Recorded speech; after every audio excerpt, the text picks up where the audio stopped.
నమః. హరి ఓం. జ్ఞానానందమయం దేవం నిర్మలస్ఫటికాకృతిం ఆధారం సర్వవిద్యానాం హయగ్రీవముపాస్మహే.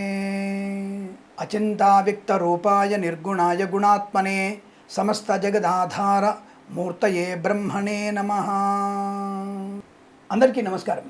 2024 ఆగస్టు మాసంలోని మాస ఫలితాలు నేను చాలాసార్లు చెప్తూ ఉంటాను. నేను ముందు మాటగా కొన్ని మంచి మాటలు చెప్తూ ముక్కుసూటిగా వ్యవహరించే తత్వనాథ్ అనే విషయాన్ని చెప్తున్నాను. కొద్దిమంది దానికి 15 మినిట్స్ తర్వాత ఈ రాశి, 5 మినిట్స్ తర్వాత ఈ రాశి, సోది ఎక్కువైందనేటువంటి అనేక విషయాలు అందరూ కూడా చర్చిస్తూ ఉంటారు. ఒక మంచి మాట చెప్తున్నప్పుడు వినడం అనేది చాలా మంచిది. విలువైనటువంటి మాటలు వినడం వల్ల ఒకళ్ళలో మార్పు వచ్చినా సరే మంచి ఫలితాన్ని పొందినట్టు. అంటే నేను చేసేటువంటి ప్రయత్నంలో శుభయోగాన్ని పొంది. కాబట్టి మీరందరూ కూడా నేను చెప్పేటువంటి విషయాల్ని ముందుగా వినండి. ముఖ్యంగా ఈరోజు నేను 2 విషయాల గురించి చెప్పదలుచుకున్నాను. ఏమిటంటే, నేను గత నెల రోజులుగా నేను చూసినటువంటి పేపర్లో చూస్తున్నప్పుడు డ్రగ్స్ గురించి ఎక్కువగా మనకి ఈ గంజాయి గురించి, డ్రగ్స్ గురించి ఎక్కువగా పేపర్లో చూడడం జరుగుతుంది. మొన్న ఆ మధ్య నేను పేపర్లో, నాకు తెలిసి జూలై 3వ తేదీ అనుకుంటా, నేను పేపర్లో కొంతమంది వైద్య విద్యార్థులు గంజాయి తాగుతూ పట్టుబడ్డ విషయాన్ని మనం పేపర్లో చూసాం. ఈనాడు పేపర్. అది ఎంత అసహ్యకరమైనటువంటి వార్త అంటే, ఒక రకంగా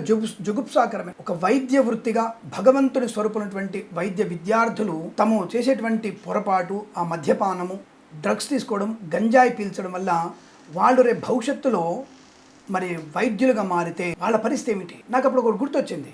ఒక సినిమాలో ఎప్పుడో అనుకుంటా నేను, ఏదో సినిమా ఉంది, దాని పేరు ఎవరు, మన విజయ్ దేవరకొండ సినిమా అనుకుంటా. ఆ మధ్య డాక్టర్గా ఉండి మందు కొట్టి దానికి ఆపరేషన్ చేసేయడం. సో ఈ సినిమా ప్రభావం కూడా కొంత నేను అనుకుంటున్నాను. అంటే నేను సినిమా వాళ్ళని తప్పనట్లేదు, చూసే మనది తప్పు. సో అక్కడ బట్టలు ఇప్పుకొని అమ్మాయి ఉండవచ్చు, కానీ నాకు చూడడం తప్పు. ఇది సమాజం చెప్తుంది. ఇప్పుడు బట్టలు ఇప్పుకోవడం తప్పే, అది చూడడం తప్పే, అనుభవించడము తప్పే. ఈ విషయాన్ని నేను స్పష్టంగా చెప్పడం. ఇక్కడ నేను చెప్పొచ్చే విషయము, అటువంటి వైద్య వృత్తి స్వీకరించబడినటువంటి పిల్లలు గంజాయి స్వీకరించి డెకాయిట్ లాగా మారిపోయి, అంటే కొన్ని కళాశాలల్లో మద్యపానం, ధూమపానం. అలాగే జూలై, నాకు తెలిసి 8వ తేదీ అనుకుంటా, ఏదో బీహార్లో ఏదో స్టేట్లో మ్యాథమెటిక్స్ టీచర్ని ఒక విద్యార్థి పొడిచి చంపి, అంటే ఏ స్థాయి దిగజారిపోతున్నాం, టీచర్ని చంపే స్థాయికి వెళ్ళడం, టీచర్లతో కామకలాపాలు చేసేటువంటి విద్యార్థులు, గర్భం ధరించేటువంటి అమ్మాయిలు, డ్రగ్స్ తీసుకోవటువంటి యువత. మరి ప్రపంచంలో భవిష్యత్ తరాలకి మంచి ఆయుధంగా ఉన్నటువంటి భారతదేశ యువత ఇప్పుడు ఎక్కువగా ఉంది. రాబోయేటువంటి 50-70 సంవత్సరాల వరకు మనకు ఉన్నటువంటి యువత చాలా, ప్రపంచంలో ఎవరికి అంత యువత మనకుంది. అటువంటి యువత మనల్ని నిర్వీర్యం అయిపోతున్న స్థితిలో మరి దీనికి ఎవరు బాధ్యత వహించాలంటే స్వయం బాధ్యత వహించాలి. మీకు మీరు బాధ్యత వహించాలి. పిల్లలు, విద్యార్థులు జాగ్రత్త. ప్రేమ కలాపాలు, మత్స్య పదార్థాలు, డ్రగ్స్ లాంటివి, పబ్ కల్చర్, ఇవన్నీ కూడా జీవితాన్ని నాశనం చేసేవి. ఈ విషయాన్ని మీరు బాగా గుర్తుపెట్టుకునే ప్రయత్నం చేయండి. తద్వారా మీరు భవిష్యత్తుని అనుకూలంగా మార్చుకునే అవకాశం. దానికి మనము మన చుట్టూ ఉన్నటువంటి సమాజం కూడా కారణం అవ్వాలి. ఇది అమ్మేవాడిని మనము నిట్ట నిలువున సీసం పోసి తగలబెట్టాలి. వేడి సీసపు ద్రవాన్ని వాళ్ళ మీద పోసి ఇటువంటివి అమ్మేవాడిని మనం నాశనం చేయాలి. కూకటి వేళ్లతో పెకిలించకపోతే మన యువత నాశనం అయిపోయే అవకాశం. కాబట్టి మెడికల్ విద్యార్థులు, ఇతర విద్యార్థులు ఎవరైనా సరే, మన భారతదేశంలో ఉన్నటువంటి విద్యార్థులు మత ఛాందసవాదులతో చేతులు కలిపి, దేశ నాశనానికి పూనుకునేటువంటి వ్యక్తులు చేతులు కలిపి మనల్ని నాశనం చేస్తున్నారు. సనాతన ధర్మాన్ని కూడా నాశనం చేసేటువంటి వ్యక్తులు ఈ మధ్య పార్లమెంట్లో కూడా ప్రసంగిస్తున్నారు. అటు దిక్కు నుంచి ఇటువైపు దిక్కు నుంచి యువతని పెడదారి పట్టించడం, అదే కులమతమైనా సరే పెడదారి పట్టించేటువంటి వెధవలు మన చుట్టూ ఉన్నారు. కాబట్టి తల్లిదండ్రులుగా, స్నేహితులుగా, బంధువులుగా, ఆత్మీయులుగా మన యొక్క ప్రమేయం కూడా అందులో ఉండాలి. మనం పిల్లల్ని, యువతని జాగ్రత్తగా కాపాడుకునే ప్రయత్నం చేద్దాం. అటువంటి వాళ్ళని కనిపిస్తే గట్టిగా మందలించే ప్రయత్నం. లేదంటే మమ్మల్ని కూడా పొడి చంపేస్తారేమో అన్న భావన అక్కర్లేదు. నేరుగా మనం ఎక్కడెక్కడ అటువంటి చర్య జరుగుతున్నాయో, మన ముఖ్యమంత్రి, తెలంగాణ ముఖ్యమంత్రి గారు కానీ, ఆంధ్రప్రదేశ్ ముఖ్యమంత్రి ఇద్దరు కూడా గంజాయి కానీ ఎటువంటి డ్రగ్స్ లాంటి కల్చర్ని చాలా సీరియస్గా తీసుకునే యాక్షన్ చేస్తున్నారు. కాబట్టి వారిద్దరికీ మనం, అటువంటి ముఖ్యమంత్రులకి మనం తోడ్పడి, ఇటువంటి విషయాలు, మంచి విషయాల్లో ఎవరికైనా మనం తోడ్పడవచ్చు. కాబట్టి అటువంటి వ్యక్తులకి ఇటువంటి విషయాలు తోడ్పడి మనం మంచి సమాజాన్ని పొందుకునే ప్రయత్నం చేద్దామని కోరుకుంటాం. అలాగే ఇంకొక రెండవ విషయం ఏంటంటే, ఈ మధ్య బెట్టింగ్ల మీద ఎక్కువగా ప్రమాదం, అంటే బెట్టింగ్ల యాప్స్ తీసుకొని, లోన్స్ తీసుకొని ప్రమాదంలో పడుతున్న యువత కూడా ఆ విషయం వైపు మీరు ఎక్కువగా వెళ్ళే ప్రయత్నం చేయకండి. ఆ బెట్టింగ్లు అనేవి మీకు ప్రమాదాన్ని, కుటుంబ పరువుని నాశనం చేసే అవకాశం. షేర్ మార్కెట్లో స్పెక్యులేషన్లో అత్యుత్సాహంతో ఓవర్గా పెట్టుబడి పెట్టకండి. దాన్ని వ్యాపారంగా చూడండి. రోజు 100 రూపాయలు పెట్టారా, రోజుకు 500 పెట్టారా, పర్వాలేదు. తప్ప దాని రోజు 10 లక్షలు, 5 లక్షలు పెట్టేసి నష్టపోయేటువంటి ప్రమాదాన్ని కొనసాగించకండి అని తెలియజేసుకుంటూ ఇటువంటి మంచి మాటలు విన్నందుకు మీ అందరికీ కూడా సహృదయపూర్వక కృతజ్ఞత తెలియజేసుకుంటూ సమాజ నూతన ఆనందకరమైన సమాజాన్ని ఏర్పాటుకి మీ అందరి సహకారం అందిస్తారని, అలాగే ఇటువంటి మంచి విశేషాలు చెప్తున్నందుకు మన ఛానల్ని మీరు తప్పక సబ్స్క్రైబ్ చేయాలని కోరుకుంటూ ఇక మనం రాశి ఫలితాల్లోకి వెళ్ళే ప్రయత్నం చేద్దాం. ఈరోజు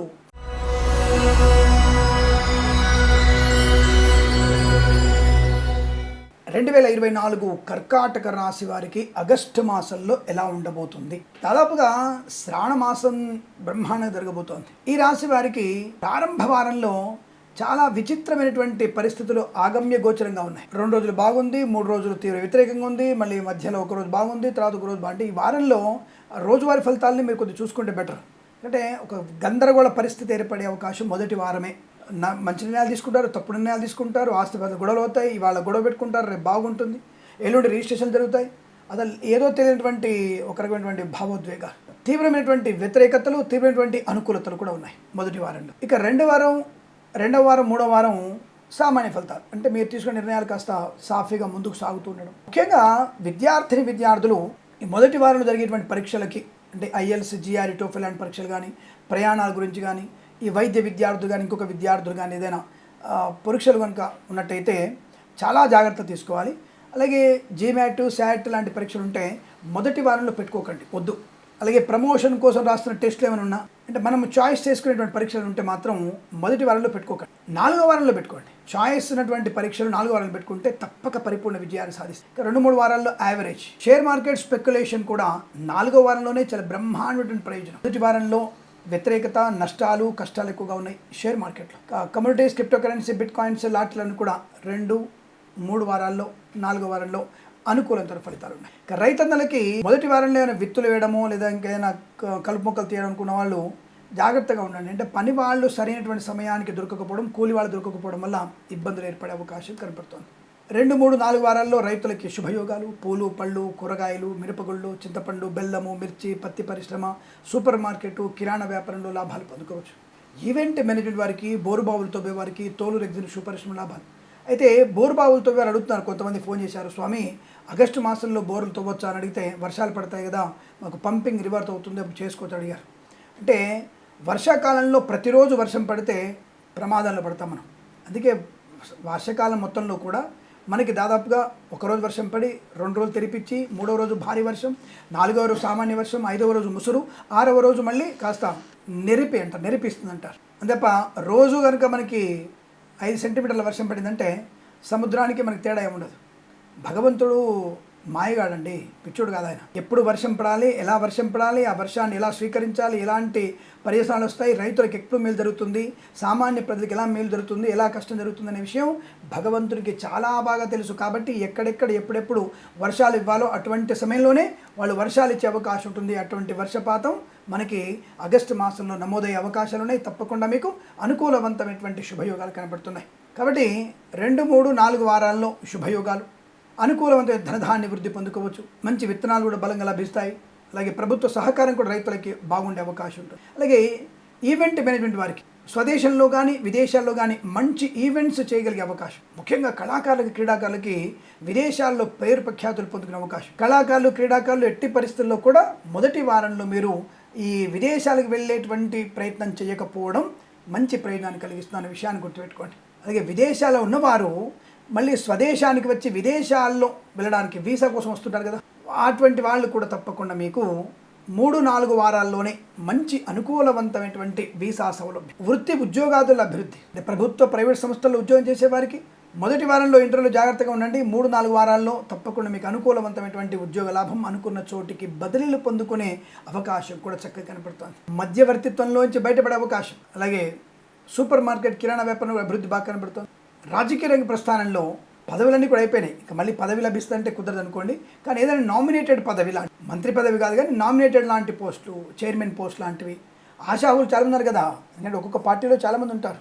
మొత్తంగా ఇచ్చేటువంటి పదవులన్నీ దాదాపుగా తిప్పి కొడితే ఒక 400 పదవుల కంటే ఎక్కువ లేము. నామినేటెడ్ పోస్టులు కానీ, సమాఖ్య వాళ్ళకి చైర్మన్ పదవులు కానీ, ఏదైనా కమిటీలో ఉపాధ్యక్ష పదవులు కానీ, దేవాలయ కమిటీలు కానీ. మరొకసారి చెప్తున్నాను నేను, దయచేసి మీరందరూ కూడా ప్రభుత్వపు ఆధీనంలో ఉన్నటువంటి దేవాలయాల్లో హుండీలో డబ్బులు వేయకూడదు. ఇది నేను గట్టిగా చెప్తున్నాను. నేనే ప్రభుత్వ ఉద్యోగిని కాదు కాబట్టి నాకు ఇబ్బంది లేదు. ఎటువంటి అందువల్ల అంటే అటువంటి హుండీలో డబ్బులు వేయడం వల్ల మనకి ప్రయోజనం కలిగించడం కన్నా అప్రయోజనం ఎక్కువ కలుగుతుంది. విషయాన్ని గుర్తుపెట్టుకుని దానికే నేను భయపడాల్సిన అవసరం లేదు. యూట్యూబ్లో నేను చెప్తేనే డబ్బులు వస్తాయని నాకు లేదు. నాకు యూట్యూబ్ కాకపోతే దానమ్మ ట్యూబ్ ఇంకొక ట్యూబ్ ఉంటుంది. నాకు ఎటువంటి ప్రాబ్లం లేదు. ఇన్స్టాగ్రామ్లో పోస్ట్ చేసుకుంటా, ఫేస్బుక్లో పెట్టుకుంటాను. జాతకాలు అమ్మేసి దాని మీద డబ్బులు సంపాదించడం లేదండి. నా సనాతన ధర్మానికి విలువ ఇచ్చేటువంటి ప్రతి ఒక్క వ్యక్తిని గౌరవించగలిగే తత్వం నాది. నా ధర్మం నాది గొప్పదని చెప్తాను. ఇంకొకరి ధర్మాన్ని మతాన్ని కించపరచను. నా మతం వైపు వస్తే నేను ఊరుకోను. నేనేమి పోయి నాలో కలవని ప్రచారం చేయను. నేను ఎవరిని కూడా వేరు ప్రాంతాల్లో వేరు సమయాల్లో ప్రచారం చేసి మైకులలో ప్రచారం చేసి విగ్రహాన్ని కూల్చండి, వాటి చంపేయండి అని చెప్పేటువంటి ఆలోచన అది కాదు. మీకు వస్తున్నటువంటి కొన్ని శబ్దాలు వినబడతాయి పొద్దునే, మధ్యాహ్నం, సాయంత్రం, రాత్రి. అటువంటి చెప్పేవేంటో ఆ అర్థం తెలుసా మీకు? చాలామంది తెలియదు అర్థం. ఆ అర్థం ఏంటంటే కేవలం నా మతమే గొప్పది, మిగతా వాళ్ళ మతం వాళ్ళు చంపేవని చెప్తుంటారు. ఆ మతం చేసే ప్రచారం అటువంటి అర్థాలు తెలుసుకోండి ఫస్ట్. తద్వారా మీకు అర్థమవుతుంది. సరే, ప్రస్తాంశంలో మనకి అటువంటి విషయాల గురించి పక్కకు పోయినా మన గురించి మనం జాగ్రత్తగా ఉండే ప్రయత్నం చేయడం అనుకూలత ఉంటుంది. ఏదేమైనా విద్యా, ఉద్యోగ, వ్యాపార విషయంలో కూడా కాస్త మొదటి వారం కన్నా మిగతా వారంలో నిర్ణయం తీసుకోవడం మంచిది. కళాకారులు, క్రీడాకారులు కానీ, సీనియర్ సిటిజన్స్ కానీ, మహిళామణులు కానీ 4వ వారంలో అద్భుతమైన అవకాశాలు అందిపుచ్చుకుంటారు. Share market, speculation, communities, crypto currency, bitcoins లాంటి ఉద్యోగం అంతా కూడా 2, 3, 4 వారాల్లో మంచి లాభాలు పొందుకుంటారు. వైద్యులకి, వైద్య బృందాల వారికి, న్యాయవాదులకి, ఎల్ఐసి, మెడికల్, గృహ నిర్మాణ ఏజెంట్లకి చాలా మంచి శుభయోగాలు కనబడతాయి. వేద పండితులు, పురోహితులు, బ్రాహ్మణత్వం, కులవృత్తుల వారికి, జ్యోతిష్య పండితులకి లాభాలు. మొదటి వారంలో డిబేట్లలో పాలు పంచుకోకండి. ఎందుకంటే విషయ పరిజ్ఞానం లేనటువంటి అల్పులు, బోరీలు, బాబులు, జన అజ్ఞాన వేదికల వాళ్ళు ఏదో చేసి మేము కొంగొత్తగా మిమ్మల్ని ప్రశ్నలు అడుగుతున్నాం, మా ప్రశ్నలకి మీరు సమాధానం చెప్పలేరు, ఒకటే ప్రశ్న, మీరు దేవుణ్ణి చూపిస్తారా? ఒరే, నువ్వు ఏ మతంలో అయితే ఏ దేవుణ్ణి చూపించలేవు. మనం ఉన్నది కలియుగంలో ప్రత్యక్ష దైవము కనిపించదు. ప్రత్యక్ష దైవం ఇద్దరే కనిపిస్తారు, తల్లిదండ్రి మాత్రమే. మూడో వాడు కొడున్నాడు కనిపించడానికి. ప్రత్యక్ష దర్శనం సూర్యనారాయణమూర్తి. సూర్యుడే ప్రత్యక్ష దైవం. కాబట్టి ఇది గొప్పగా ప్రశ్నించమనుకోకండి. మీకంటే గొప్పగా విజ్ఞానవంతులమైనటువంటి వాళ్ళు వేద పండితులు, ఘనాపాఠీలు, సులక్షణ ఘనాపాఠీలు చాలామంది ఉన్నారు. కాబట్టి అటువంటి వాళ్ళ డిబేట్లలో మీరు మొదటి వారంలో పాలు పంచుకోకండి. మిగిలిన వారంలో పాటు పంచుకోండి. తప్పకుండా అవతల వాళ్ళ తాట తీసేటువంటి సమాధానం మీ దగ్గర దొరుకుతాయి, ఆయుధాలు. ఏదేమైనా మన దాంట్లో కూడా మాటలు చెప్పేవాళ్ళు ఎక్కువ ఉన్నారు. నేను ఏదైనా చెప్తున్నా సరే విషయాన్ని ఒక ధర్మశాస్త్ర గ్రంథాలు ఉన్నటువంటి విషయాన్ని గురించి మనం చెప్తాను. ఉప్పు పెట్టమన్నా, పసుపు పెట్టమన్నా, వేప మండలి కట్టమన్నా దానికి సైంటిఫిక్ రీజన్ ఉంది. దాని ద్వారా నేను తెలుసుకొని అప్పుడు 10 మందికి ఈ విషయం చెప్పే ప్రయత్నం చేస్తాను తప్ప చేతులు నిమ్మకాయ పెట్టుకో, నెత్తిన ఒకటి వేప పుల్ల పెట్టుకో, నీ ₹1,00,00,000 వస్తాయి చెప్పండి నేను. సో కాబట్టి ఏదైనా సరే ఒక నిర్దిష్ట ప్రమాణం చేత మనం ఏదైనా చెప్పాలి. తద్వారా మనకు అనుకూలంగా ఉంటుంది. అయితే ప్రస్తాంశాలు ఒకసారికి ఈ రాశి వారికి ఈ మాసంలో ప్రభుత్వ ప్రైవేట్ సంస్థల్లో ఉద్యోగ లాభం ఉంది. నూతన ఉద్యోగ ప్రాప్తి కూడా ఉంటుంది. ప్రమోషన్లు, ఇంక్రిమెంట్ ఉన్నాయి. విద్యలో రాణింపు ఉంది. విదేశాల్లో కూడా విద్యా, ఉద్యోగ, వ్యాపార లాభాలు ఉన్నాయి. వైద్యులకి, వైద్య బృందాల వారికి, న్యాయవాదులకి అనుకూలత. ఫార్మా, సిమెంటు, ఐరన్, ఇటుకలు, ఇసుక వ్యాపారంలోను, ఈవెంట్ వారికి, అలాగే కన్స్ట్రక్షన్, రియల్ ఎస్టేట్, మద్యపానం, హోటల్ వ్యాపారంలోను, boutiques, beauty parlour, bamboo depot, బాణసంచి కర్మాగారంలో, సోషల్ మీడియా, సర్జనిస్టుల వారికి, ఆటోమొబైల్, ఎలక్ట్రికల్ వ్యాపారంలో, విద్యాలయ, వ్యాయామ, చిట్ ఫండ్, ఫైనాన్స్ వ్యాపారంలో కూడా అనుకూలవంతమైన శుభయోగం. మధ్యవర్తిత్వం నుంచి బయటపడే అవకాశం ఉంటుంది. బట్ అదే మొదటి వారంలో మధ్యవర్తిత్వంలో ఇరుక్కునే అవకాశం ఉంది. కాబట్టి జాగ్రత్త. ఏదేమైనా ఈ వాసంలో మీకు అనుకూలమైన వ్యాపార లాభం, కుటుంబ సౌఖ్యం, సంతాన యోగం, సహజ సత్సంతాన ప్రాప్తికి అవకాశాలు ఎక్కువగా ఉన్నాయి. ఇంట్లో ఏదైనా శుభకార్యం జరిగేటువంటి అవకాశాలు కూడా బలంగా ఉన్నాయి. విద్యాభివృద్ధి, ఉద్యోగ ప్రాప్తి, కుటుంబ సఖ్యత, ఆస్తి పంపకాల అనుకూలతలు, అన్యోన్య దాంపత్యం, ప్రేయసి ప్రియుల పెద్దల అంగీకారంతో ఒకటేటువంటి శుభయోగాలు కూడా ఈ మాసంలో మీకు అనుకూలవంతమైన శుభయోగాల పరంపర, వృత్తి, ఉద్యోగాల లాభాలు, ప్రశాంతతని, ఆనందాన్ని పొందుకునే అవకాశం కనబడుతోంది. అలాగే గ్రీన్ కార్డ్, PR కూడా పొందుకునే అవకాశాలు ఉన్నాయి. తప్పకుండా మీరు అనుకున్నది సాధించగలిగేటువంటి అవకాశాలు గోచరిస్తున్నాయి. అయితే సామాన్య ఫలితాలు ఉన్నప్పుడు ఈ కొద్దిగా హడావుడి నిర్ణయాలు తీసుకునేటప్పుడు భగవంతుని మీద పూర్తి స్థాయి నిబద్ధతగా మీరు స్వామివారిని ప్రేమించండి. ముఖ్యంగా మీరు చేయాల్సింది శ్రీ సూక్త పారాయణం చేయించండి. అలాగే ఎక్కడైనా సరే వేదపారాయణం జరుగుతున్నప్పుడు వేదపారాయణం వినండి. మీ దేవాలయం దగ్గర కానీ లేదా మీ ఇంట్లో కానీ వేద పండితులను పిలిపించి వేదపారాయణం చేయించండి. ఎక్కడైతే వేద శబ్దం వినబడుతుందో ఆ శబ్దం వల్ల, ఆ తరంగాల వల్ల అక్కడున్నటువంటి ప్రాంతమంతా కూడా సుభిక్షితమవుతుంది. ఇందులో సందేహం లేదు. అది వేదానుకున్నటువంటి పవర్. అలాగే దేవాలయంలో సామూహికమైనటువంటి విష్ణు సహస్రనామ పారాయణం లేదా భగవద్గీత ప్రవచనాలు ఇక్కడ వస్తున్నప్పుడు వినండి. మీరు కూడా స్వయంగా భగవద్గీత శ్లోకాలు పారాయణం చేయండి. తద్వారా మీకు అనుకూలవంతమైన శుభయోగాలు ఉంటాయి. ఏ వారం అయితే బాగాలేదో ఆ వారం, మానసికంగా ఇబ్బందిగా ఉంది, శివాలయానికి వెళ్ళండి. శారీరక బడిలిక ఉంది, ఎక్కువ ఒత్తిడి ఎక్కువ అవుతుంది, విష్ణువాలయానికి వెళ్ళండి. కుటుంబంలో చికాకులు కలుగుతున్నాయి, గణపతిని ఆరాధించండి, దుర్గమ్మ వారిని ఆరాధించండి. విద్యలో కాస్త స్తబ్దుతగా ఉంది, తప్పకుండా మీరు సుబ్రహ్మణ్య స్వామి దేవాలయానికి వెళ్ళండి. అనారోగ్యంలో ఏదో కొద్ది ఇబ్బంది కల్పిస్తున్నట్టుగా ఉంది, తప్పకుండా మీరు కాలభైరవుని దర్శనం చేసుకోండి. శత్రువుల యొక్క బెడద ఎక్కువ ఉంది, ఇంటి మీద నెగిటివ్ ఫోర్స్ ఎక్కువగా ఉంది, తప్పనిసరిగా మీరు గణపతిని పూజించండి. అలాగే దత్తాత్రేయ స్వామి అర్చన చేయండి. ఇవన్నీ కూడా ఆయా సమస్యలకి ఆయా దేవతల స్వరూపంలో, దేవుడు ఒక్కడే కానీ ఆ స్వరూపంలో మనకి అనుకూలతను కలిగిస్తారు, ప్రయోజనాన్ని కలిగిస్తారు. అందుకే తప్ప ఏదో మనం లెటర్ పెడితే పరమేశ్వరుడు పెట్టవచ్చు. చాలామంది అంటారు గాలిలో దీపం పెడితే దేవుడు అంటే కూతాన్ని పెట్టవచ్చు. గాలిలో దీపం అంటే పంచభూతాలలో వాయువు ఒక దీపం, ఒక దైవం. ఆయన కూడా మనం మన సమస్యని వివరించుకోవచ్చు. కాబట్టి ఏదైనా సరే భగవంతుని నిశ్చలమైనటువంటి దృఢ అభిప్రాయం ఉన్నట్టే తప్పకుండా మనకి అనుకూలంగా శుభయోగాలు ఉంటాయి. ఈ మాసంలో ఈ రాశి వారికి మొదటి వారం తప్ప మిగిలిన అన్ని వారాల్లో కూడా శుభయోగం, ఆనందకరమైనటువంటి వస్తువాహన సౌలభ్యం, ఆటోమొబైల్ ఎలక్ట్రానిక్ వ్యాపారంలో కానీ, అనుకూల చోట ఉద్యోగ లాభాలు కానీ, విదేశీయానం కానీ, వ్యాపార వృద్ధి కానీ, భాగస్వామి వ్యాపారంతో అనుకూలత పొందుకునే శుభమైన మాసంగా చెప్పబడుతుంది. ప్రతి మాసం కూడా మీకు అద్భుతమైనటువంటి శుభయోగాల పరంపర పొందాలని కోరుకుంటూ సర్వేజన సుఖినో భవంతు. స్వస్తి ప్రజాభ్య పరిపాలయంతాం న్యాయేన మార్గేణ మహిమహేషాః. గోబ్రాహ్మణేభ్యः శుభమస్తు నిత్యం. లోకా సమస్తా సుఖినో భవంతు.